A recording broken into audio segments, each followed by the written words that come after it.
GeM TV நேயர்களுக்கு அன்பு வணக்கங்களை கூறிக்கொண்டு விநாயகப் பெருமானை வணங்கி இன்றைய 12 ராசிகளுக்கான பலன்கள். இன்று 10/5/2025 சித்திரை மாதம் 27ஆம் நாள் விஸ்வாவசு வருடம் சனிக்கிழமை அற்புதமான நாள். இன்றைய ஆதிக்க கிரகம் சனி பகவான். இன்று நாம் வழிபட வேண்டிய தெய்வம் ஆஞ்சநேய பகவானை வழிபட வேண்டும்.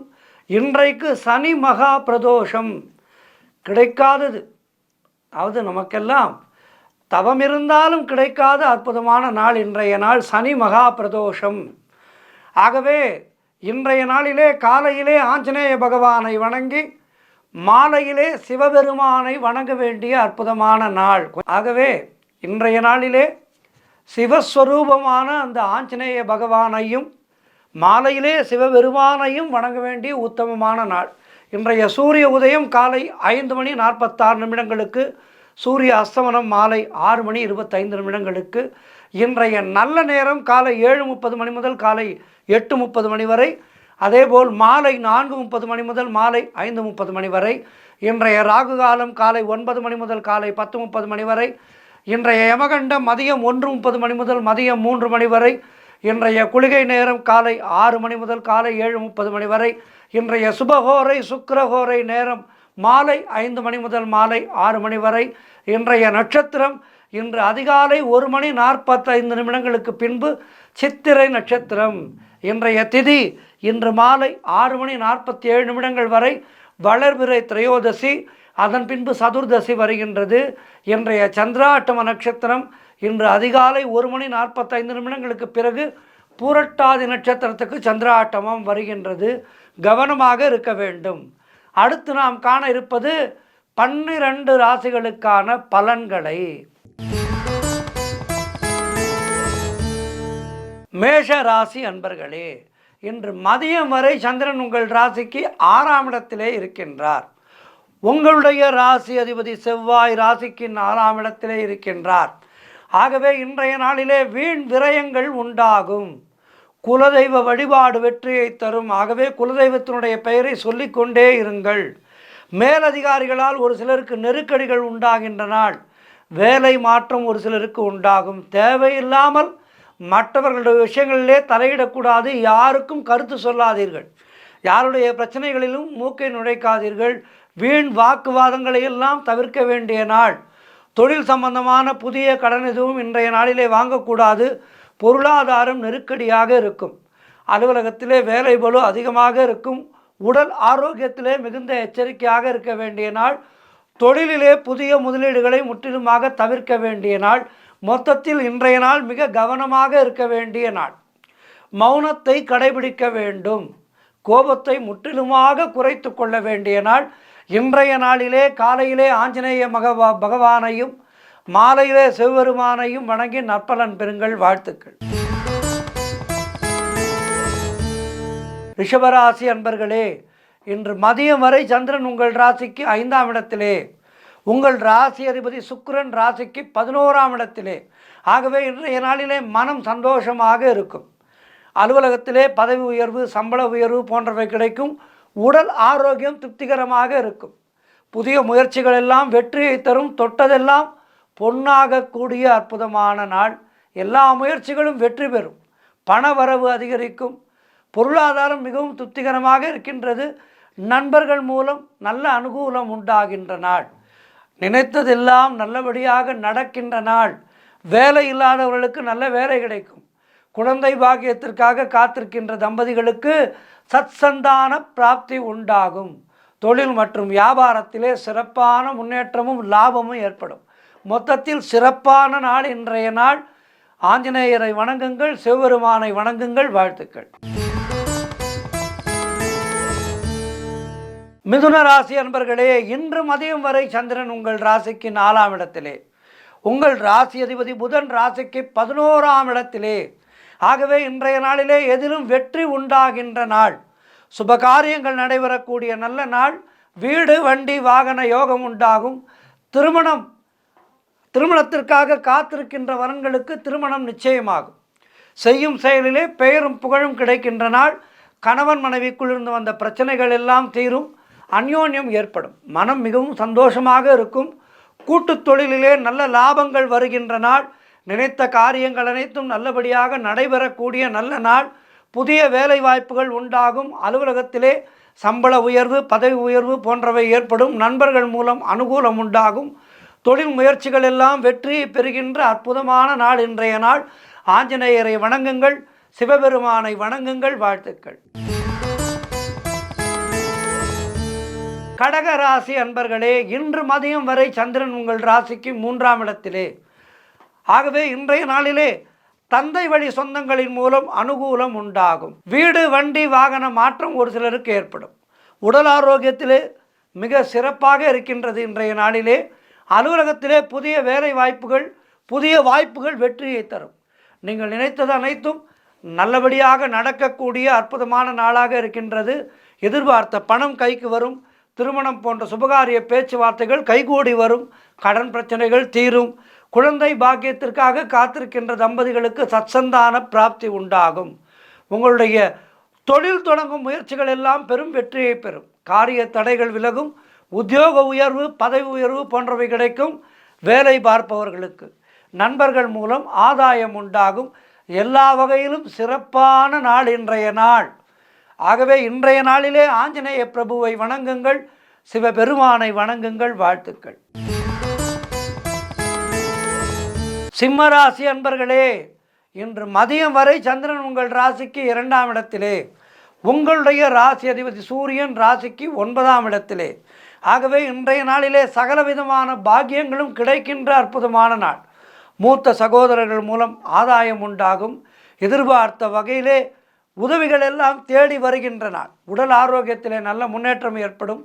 கூட்டு தொழிலிலே நல்ல லாபம் ஏற்படும். வீடு, வண்டி, வாகன மாற்றம் ஏற்படும். குழந்தைகளால் பெருமை ஏற்படும்.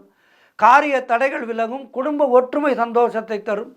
நண்பர்கள் மூலம், உறவினர்கள் மூலம் அனுகூலம் உண்டாகும். கடன் பிரச்சனைகள் முற்றிலுமாக ஒரு முடிவுக்கு வரும். வேலை இல்லாதவர்களுக்கு நல்ல வேலை கிடைக்கும். பொருளாதாரத்திலே சிறப்பான வளர்ச்சி உண்டாகும். ஆக எல்லா வகையிலும் சிறப்புகளை தருகின்ற அற்புதமான நாள், மேன்மையான நாள், ஏற்றம் மிகுந்த நாள். இன்றைய நாளிலே ஆஞ்சநேய பகவானை வணங்குங்கள், சிவபெருமானை வணங்குங்கள், பிரதோஷ வழிபாடு செய்யுங்கள். வாழ்த்துக்கள். கன்னிராசி அன்பர்களே, இன்று மதியம் வரை சந்திரன் உங்கள் ராசியிலேயே இருக்கின்றார். உங்களுடைய ராசி அதிபதி புதன் ராசிக்கு 8ஆம் இடத்திலே இருக்கின்றார். ஆகவே இன்றைய நாளிலே பொருளாதாரம் திருப்திகரமாக இருக்கும். உங்களுடைய திறமைகள் வெளிப்படும். பெயரும் புகழும் கிடைக்கக்கூடிய அற்புதமான நாள். குழந்தை பாக்கியத்திற்காக காத்திருக்கின்ற தம்பதிகளுக்கு சத்சந்தான பிராப்தி உண்டாகும். தாய் வழி சொந்தங்களின் உதவிகள் எல்லாம் கிடைக்கின்ற நாள். கடன் தொல்லைகள் முற்றிலுமாக விலகும். மனக்குழப்பங்கள் தீருகின்ற நாள். புதிய முயற்சிகள் கைகூடும். தொழிலிலே நல்ல முன்னேற்றம் உண்டாகின்ற நாள். திருமணம் போன்ற சுபகாரிய பேச்சுவார்த்தைகள் இனிதே முடியும். உத்தியோக மாற்றம் ஒரு சிலருக்கு உண்டாகும். உடல் ஆரோக்கியம் நன்றாக இருக்கும். மொத்தத்தில் இன்றைய நாள் சிறப்பான நாளாக இருக்கின்றது. கிரகங்களின் சேர்க்கையெல்லாம் உங்களுக்கு சந்தோஷத்தை தருகின்ற நாளாக இருக்கின்றது. ஆஞ்சநேயரை வணங்குங்கள், சிவபெருமானை வணங்குங்கள். வாழ்த்துக்கள். துலாம் ராசி அன்பர்களே, இன்று மதியம் வரை சந்திரன் உங்கள் ராசிக்கு 12ஆம் இடத்திலே இருக்கின்றார். உங்களுடைய ராசி அதிபதி சுக்கிரன் ராசிக்கு 6ஆம் இடத்திலே இருக்கின்றார். ஆகவே இன்றைய நாளிலே காரிய தடைகள் ஏற்பட்டு விலகும். அலுவலகத்திலே வீண் வாதங்களை எல்லாம் தவிர்க்க வேண்டிய நாள். உடல் ஆரோக்கியத்திலே எச்சரிக்கையாக இருக்க வேண்டிய நாள். திருமணம் போன்ற சுபகாரிய பேச்சுவார்த்தைகள் சற்று தாமதமாகும். வியாபாரத்திற்காக புதிய முதலீடுகளை தவிர்க்க வேண்டிய நாள்.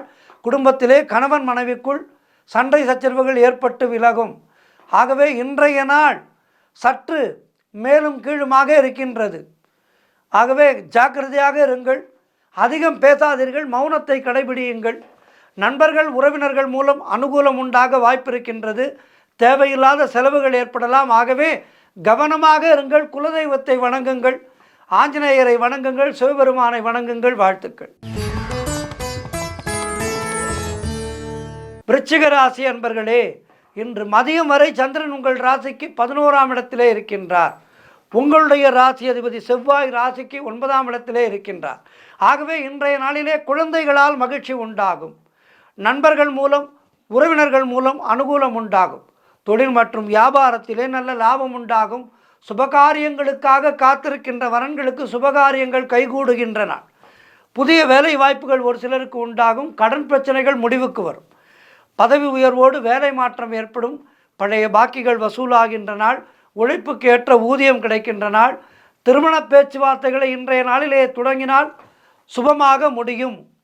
கெட்டி மேளம் கொட்டப்படும். திடீர் பணவரவு உண்டாகும். சுபவிரயங்கள் ஏற்படக்கூடிய அற்புதமான நாளாக இருக்கின்றது.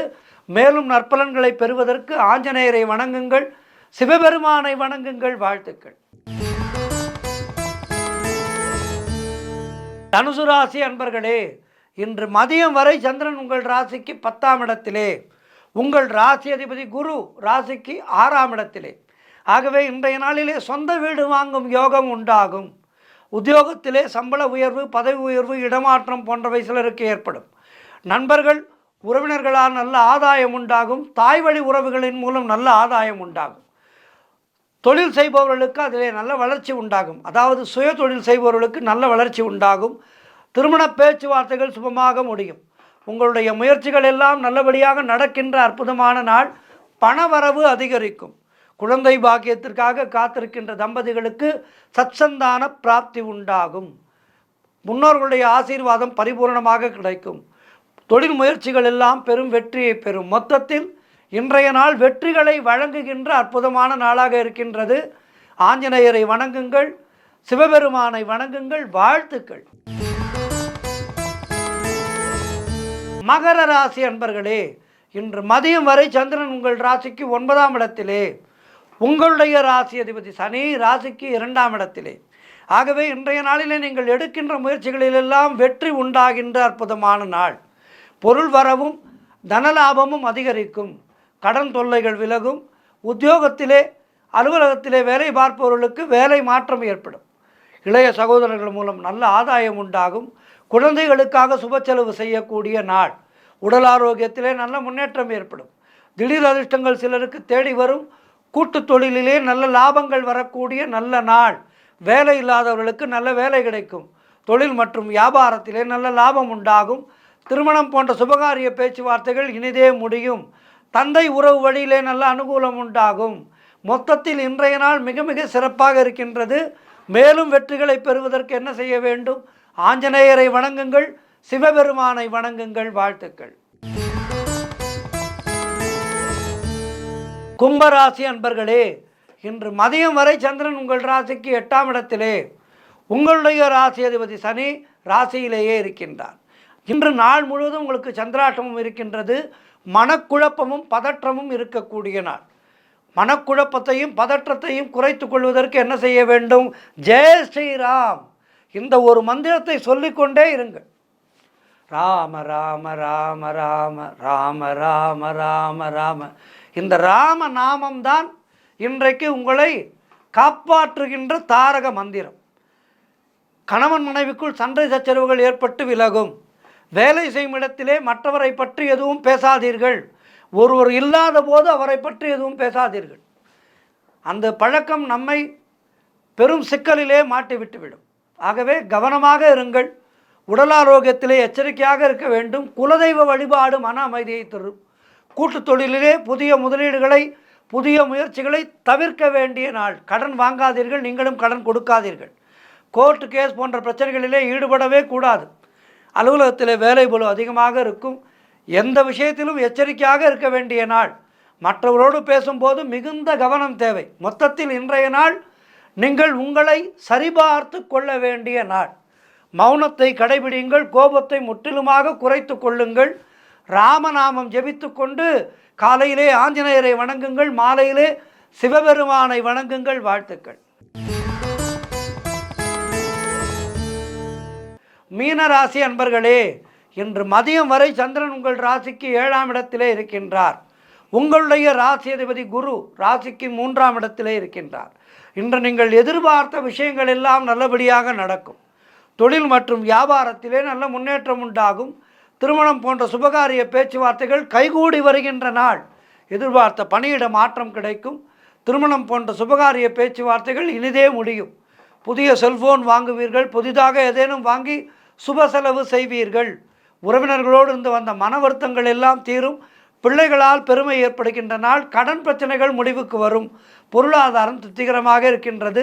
மனம் சந்தோஷமாக இருக்கும். பழைய பாக்கிகள் வசூலாகும். காரிய வெற்றிகள் உண்டாகின்ற நாள். கூட்டு தொழிலிலே நல்ல லாபங்கள் ஏற்படுகின்ற நாள். மொத்தத்தில் இன்றைய நாள் அதி அற்புதமான நாளாக இருக்கின்றது. வெற்றிகள் தேடி வருகின்ற நாளாக இருக்கின்றது. ஆஞ்சநேயரை வணங்குங்கள், சிவபெருமானை வணங்குங்கள். வாழ்த்துக்கள்.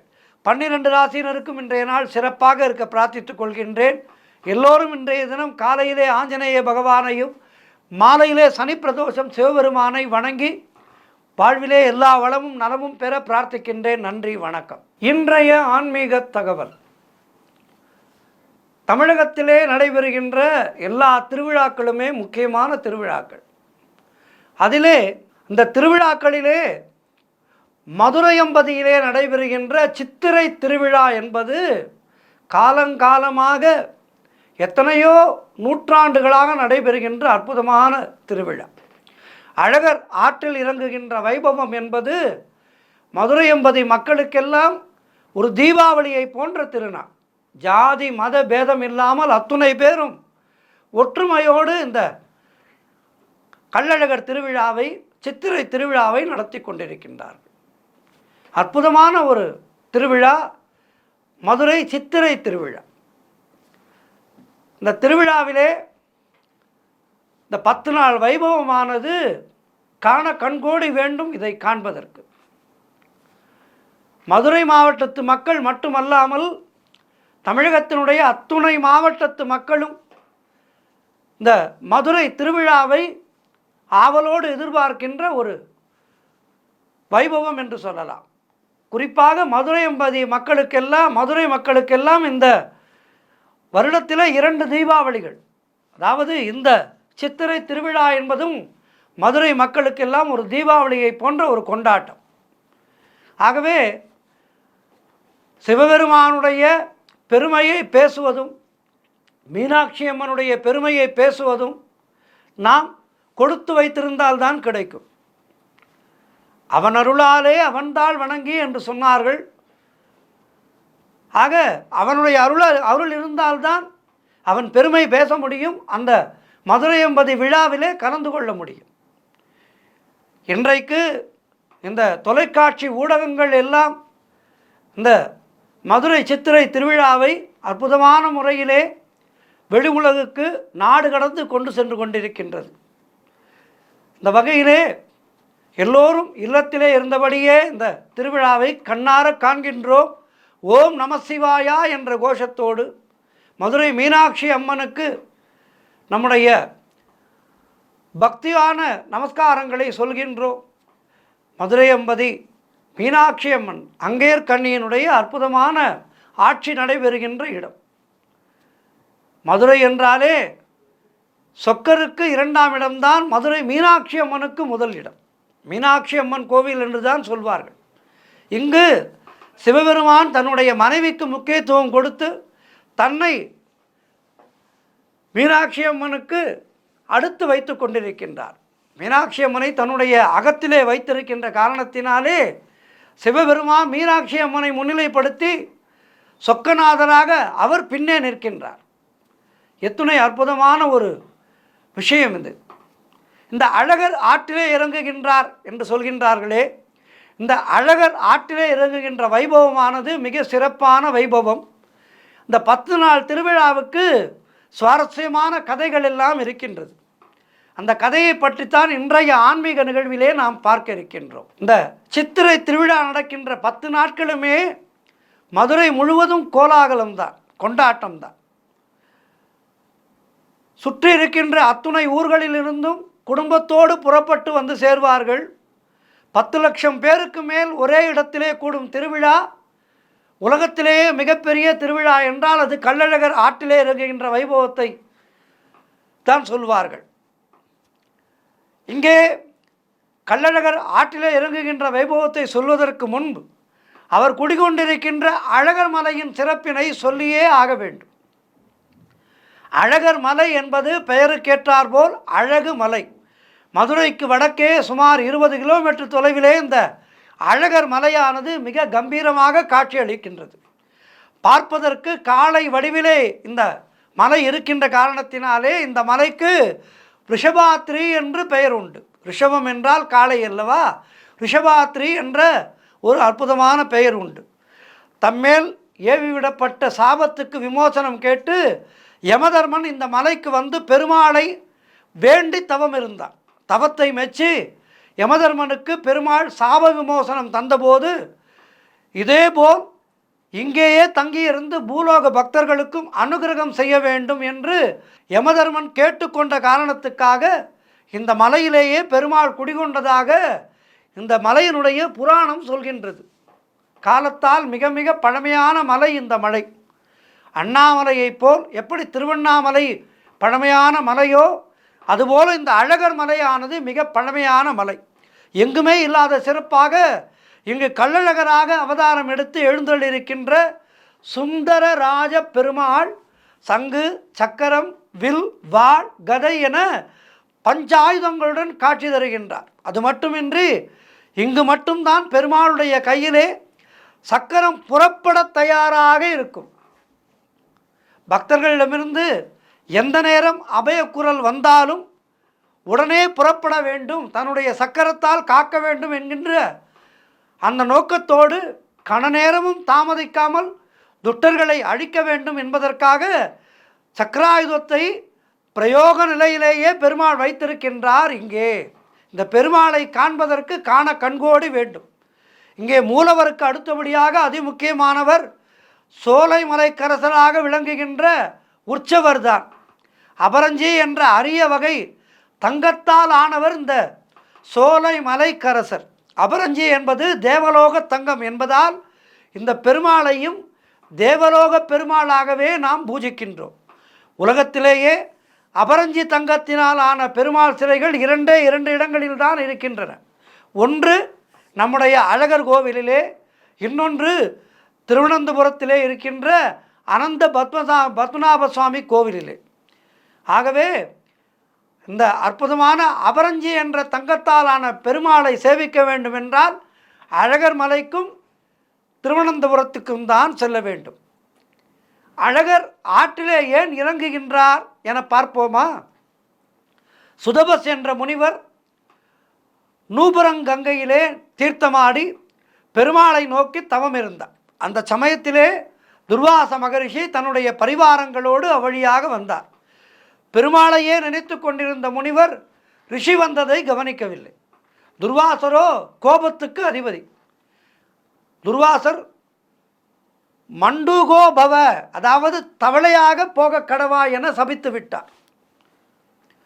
உடனே தவளையாகி போனார் சுதபஸ் முனிவர். சாப விமோசனத்துக்கு வழிகேட்ட போது விவேகவதி தீர்த்தக்கரையிலே, அதாவது வைகை நதி, நீ தவம் பண்ணி கொண்டிரு, சித்ரா பௌர்ணமிக்கு மறுநாள் அழகர் அங்கு வந்து உனக்கு சாப விமோசனம் கொடுப்பார் என சொல்லியிருக்கின்றார் துர்வாசர். அதன்படி வைகை கரையிலே தவம் பண்ணி கொண்டிருந்த சுதபஸ் முனிவருக்கு விமோசனம் கொடுக்க அழகர் மதுரைக்கு வந்து போனதாக புராணங்கள் விவரிக்கின்றன. ஆக இந்த அற்புதமான சித்ரா பௌர்ணமிக்கு மறுநாள், சித்ரா பௌர்ணமிக்கு 4 நாட்கள் முன்னதாக இந்த சித்திரை திருவிழாவானது தொடங்கிவிடுகின்றது. முதல் 2 நாட்களிலே கோவிலே இருக்கின்ற அழகர் 3ஆம் நாள் மாலை மதுரையை நோக்கி புறப்படுகின்றார். ஆரம்ப காலத்திலே கோவிலை விட்டு கிளம்பும் அழகர் அலங்காநல்லூர் போய் சேருவார். அங்கு அழகரை குதிரை வாகனத்திலே தூக்கி வைத்து ஆற்றிலே இறக்குவதற்காக அலங்காரம் எல்லாம் செய்வார்கள். அழகருக்கு அலங்காரம் செய்யும் ஊர் என்பதனால்தான் அலங்கார நல்லூராக இருந்து பின் அலங்காநல்லூராக பேச்சு வழக்கிலே மாறிவிட்டது இந்த ஊர். அலங்காநல்லூரிலே இருந்து தேனூருக்கு வந்து வைகை ஆற்றிலே இறங்குகின்ற அழகர் அதன் பிறகு வண்டியூருக்கு வந்து மண்டூக முனிவருக்கு, அதாவது சுதபஸ் முனிவருக்கு சாப விமோசனம் கொடுப்பார். இதனால் மண்டூர் என அழைக்கப்பட்டு மண்டியூராகி பிற்காலத்திலே வண்டியூராகி போனது இந்த ஊர். கள்ளர் கொண்டையிலே குத்தீட்டி, கையிலே வலைத்தடி, இடுப்பிலே ஜமதாடு, இது ஒரு வகை கத்தி என விதவிதமான ஆயுதங்களோடு மதுரையை நோக்கி புறப்படுகின்றார் கள்ளழகர். அழகர் மலையிலே இருந்து தங்க பல்லக்கிலே புறப்பட்டு வருகின்ற அவர் வழிநடுக பக்தர்களால் ஏற்பாடு செய்யப்படுகின்ற 500க்கும் மேற்பட்ட மண்டகப்படிகளிலே ஆசி வழங்கிவிட்டு 4ஆம் நாள் இரவு தல்லாக்குளம் பெருமாள் கோவிலுக்கு வந்து சேருகின்றார். அதற்கு முன்னதாகவே மதுரை எல்லையான 3 மாவடியிலே அழகரை மக்கள் எதிர்கொண்டு அழைக்கும் எதிர்சேவை நிகழ்ச்சி களை கட்டுகின்றது. இதையெல்லாம் காண கண்கோடி வேண்டும். 4ஆம் நாள் இரவிலே தல்லாக்குளம் பெருமாள் கோவிலிலே கள்ளழகருக்கு அபிஷேகம் நடைபெறும். அந்த அபிஷேகத்துக்கும் நூபகங்கையிலிருந்து தீர்த்த நீர் தலைச்சுமையாக கொண்டு வரப்படுகின்றது. அபிஷேகம் முடிந்ததும் அழகருக்கு அலங்காரம். இதிலும் கூட ஒரு வகை நம்பிக்கை நிலவுகின்றது. அழகருக்கான ஆடைகள் அலங்கார பொருட்கள் அனைத்தும் ஒரு பெரிய மரப்பெட்டியிலே இருக்கும். அந்த மரப்பெட்டிக்குள் சிவப்பு, வெள்ளை, பச்சை, மஞ்சள், ஊதா என பல வண்ணங்களிலே பட்டுப்புடவைகள் இருக்கும். கோவிலிலே தலைமை பட்டர் அந்த பெட்டிக்குள் கைவிட்டு ஏதாவது ஒரு புடவையை எடுப்பார். அவர் கையிலே எந்த வண்ணப்புடவை சிக்குகின்றதோ அது அன்றைய தினம் அழகருக்கு அணிவிக்கப்படும். அழகர் எந்த வண்ண பட்டுப்புடவை கட்டி ஆற்றில் இறகின்றாரோ அதற்கேற்ப அந்த வருடத்திலே நல்லது கெட்டதுகள் நடக்கும் என்பது பக்தர்களுடைய நம்பிக்கை. பச்சை பட்டு கட்டி வந்தால் நாடு செழிப்பாக இருக்கும். சிவப்பு வண்ண பட்டு கட்டி வந்தால் அந்த வருடம் போதிய விளைச்சல் இருக்காது, நாட்டிலே அமைதியும் இருக்காது, பேரழிவு ஏற்படும் என்பதெல்லாம் ஐதீகம். வெள்ளை மற்றும் ஊதா பட்டு கட்டி வந்தால் நாடு இடைப்பட்ட நிலையிலே இருக்கும். மஞ்சள் பட்டு கட்டி வந்தால் அந்த வருடத்திலே மங்களகர நிகழ்வுகள் நிறைய நடக்கும். இப்படி நிறைய நம்பிக்கைகள் இருக்கின்றது.